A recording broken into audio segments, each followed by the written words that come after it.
What is your identity? How would you describe yourself? You'd probably say things like, I'm a man, I'm a woman, I am an accountant, I am a baker, I am a entrepreneur, maybe I'm a Christian, I'm a Muslim. So we use all these words which are just external descriptive words of what we do, of maybe what we believe in, of how we see ourselves projecting to the world. But what it's not is truly what defines you. Because what defines you is the emotions inside, those emotions that influence every decision you make, that influence how you show up in the world, the emotions that influence the roles that you take on. Now, I'm talking about those pains, those fears, that anxiety, that passion, that happiness. That is what your real identity is. Because that is what drives you to do the things you do in the way that you do them. So I was a massive perfectionist for most of my life. But perfectionism was just the term to describe what I did and how I did it. What was my identity was not being a perfectionist. My true emotional identity was fear. The fear of coming in second. The fear of letting people down. The fear of not being good enough. The fear of being excluded from friendship groups or from, fear of missing out. So perfectionism doesn't define who I am or who I was. Fear defined who I was. And so I want you to have a think about that. What is the emotion that defines who you are? I'll give you another example. My gran was a widower from an abusive, alcoholic husband. She raised twin girls. She became a chartered accountant. She paid for and built her own home. She also became one of the first women ever to be the managing director of an engineering company, which is obviously a very male-dominated industry. She's an incredible woman. Tough woman, but inspiring nonetheless. But those are not the things that defined her. The reason she did all those things was pain. The pain of an emotionally abusive marriage. The pain of losing both her daughters before their time. Pain defined and drove the decisions she made. Pain made her want to exceed more at business. Pain drove her to be emotionally closed off. Pain influenced how vulnerable she allowed herself to be, which was not at all. Pain was her defining emotion. Not all the other things, not that she was super smart, super successful, independent, all of those things. Yes, she was all of those, but that wasn't what defined her. Pain defined her. And so I want you to really think about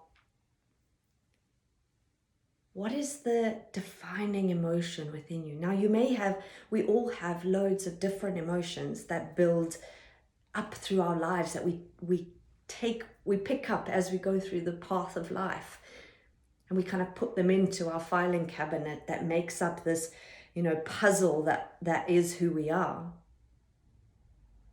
But there's usually a big forerunner. As I said, for me, my forerunner was fear. What was yours? Shout out some words for me. What do you think is your defining emotion? Fear, for me, underpinned every decision I made. It underpinned the jobs I took on, the jobs I left. Fear defined the relationships I brought into my life. Fear defined how invested I was in those relationships.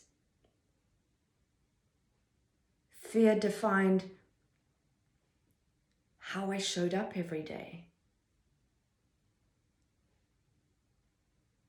So it's not that you had a bad boss or you had a tough life. It's the emotions that come with those experiences that make up who you are, your identity, your emotional identity. So I lost my mom when I was 9 and my dad when I was 26. And in order to keep my family together after my mom died so that they wouldn't be consumed by grief, I had this fear that I was going to lose more people.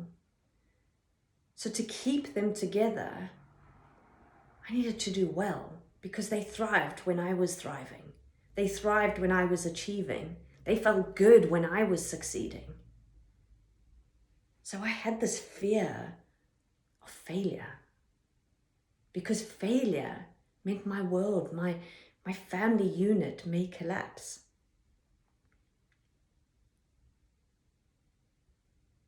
I had fear that when it went into relationships, because everyone in my head, my mom and my dad, had died and left me. So that to me, I had this fear that anyone who got close to me would leave. That ultimately, maybe not through death, but they would leave eventually because that was my life. So I had this fear, and that fear made me not invest fully in relationships. It stopped me from being completely vulnerable. In fact, it probably set the other person up for failure, quite frankly, because how could you be with somebody who wasn't all in? Did they really know me? So put aside all the things that you think define you as a human in society. Because your job, your bank balance, your clothing, your car, your values even, don't define who you are. They are a product of the emotions that you have inside. And until you become self-aware enough of those emotions, you will never lead a truly authentic life. You will never be able to build a life based on who you truly are until you're able to identify, acknowledge, and understand those emotions so that you can work through them, that you can stop them from defining the next chapter of your life. Because your emotions have created your decision making. And don't fool yourself to think that you have consciously made these decisions in your life. They've all been underpinned by that emotional baggage. So if you really want to strip back and start living authentically, you need to do the hard emotional work, sorry to say. So look at it, identify it, acknowledge it. Don't be angry about it, because it's created a life that, magical things have happened. Not everything's been negative in our lives. It's given us growth, it's given us character. But now it's okay to leave it on the trolley at the airport.